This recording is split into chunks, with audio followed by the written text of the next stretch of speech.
Alright, we're back from the store. This was the old trip lever cover plate that I bought, and here's the new bathtub overflow plate is what they call it. It looks almost the same, doesn't it? This one doesn't say Sterling on it.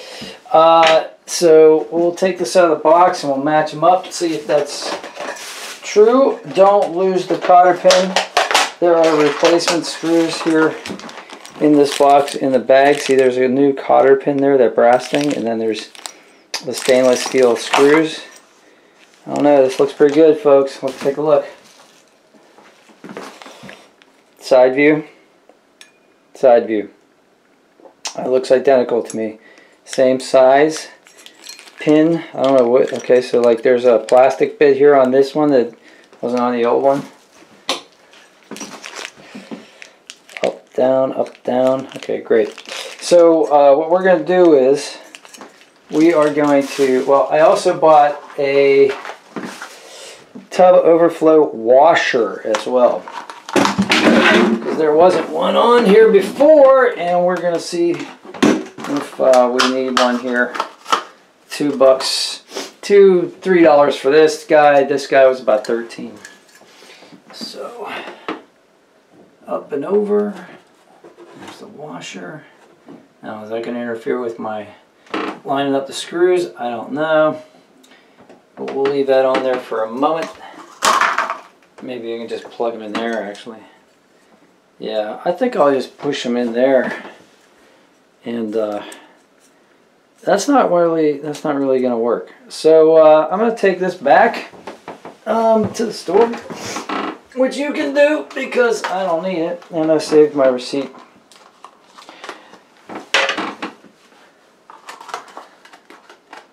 So take this guy back, get that dirt off of there for them.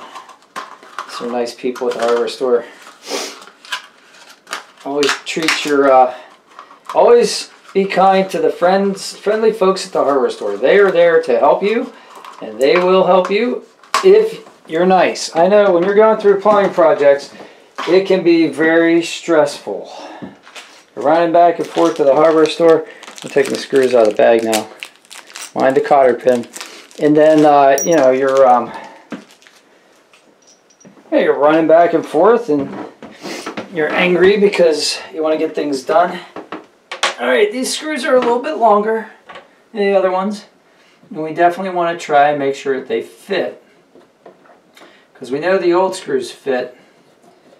We don't want to get it like halfway down here and then find out that these screws are not the same threads. And I always do this whenever I get replacement screws, because I still have the old screws. I could use those. I could clean those up. But why not use the new ones if they will work? So I know there's no back to these because I have a panel in the back that I can remove that somebody else who had done tub repairs had left in place, so that's cool. So I'm good. I think we're good here. Gonna go ahead and unscrew these. So the first step would be to take this cotter pin out of the old linkage. I guess that's what we're going to call it, a linkage. I remember political science class, we used to talk about linkage all the time. Linking human rights with foreign policy. They called that linkage back in the day. So anyway, linkage in this case is this thing here that's linked together here, and we're going to take this cotter pin out of these holes right here. See? I hope you guys saw that. Yeah, you can see it. Okay, and then the new cotter pin, there's two of them here, maybe so in case you mess one up, you can see it. Whoops. Right here. I'm looking backwards, so that's why I moved my hand around all that. So, right, so there's the hole for the cotter pin. Make sure you got it right side up. Right side up means that this full part here is on the top and this half part here is on the bottom, because that would be where the water would go in to overflow if it did. overflow, which I'm never ever going to do, so I'm not too worried about there being a washer here. And another thing you might want to do is cover this drain with a cloth or a plastic bag while you're doing this,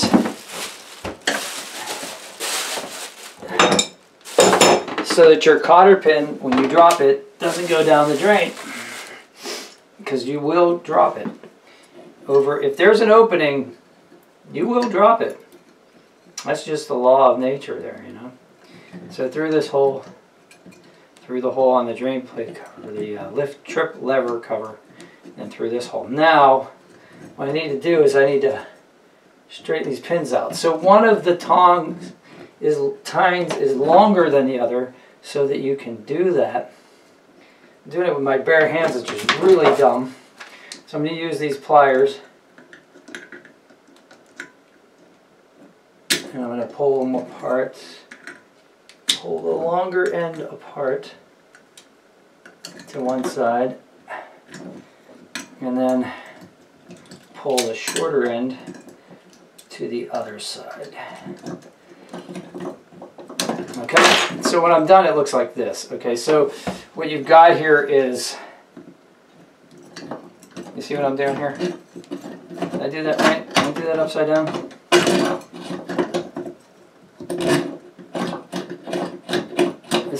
This is gonna work. So here, let me explain that a little bit better with the other cotter pin. Great. So here's your cotter pin, right? See how at the top, see how this part is a little bit longer than this part? That's so you can get a pliers or something like that to bend that part over. And once that's bent, then you bend the other part over, and then you end up with, you know, they're bent apart like that, so that they won't come out of the hole. All right, good. So we're done there. Now we put it back in place. We try to line up these screws, which is always fun. It's like putting together a door lock, you know? You ever put together a door lock and the screws don't line up? I just did that recently. I should have done a video on that. I found one that was, it actually said easy to assemble, and it was. And I was shocked. Now see, I'm testing it, and that's going to work. So that's good to do before you tighten it all the way. I really wish that gasket would have worked. But you know what I'm going to do instead of the gasket? Oh, back to the door lock thing. I did find a model that was actually easy to line up, because usually you're sitting there with a flashlight and you line up one hole and you can't line up the other hole. This one wasn't too bad. So, yeah, so now, of course, it's Phillips head instead of flat nose standard screwdriver, so I gotta go get a Phillips. I'll be right back. Hang on a second, folks.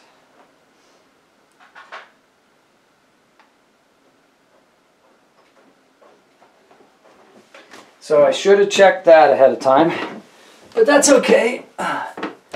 Phillips head works just as well as the standard one. Now, here's something I noticed on the old one, which was kind of genius, and I might actually do.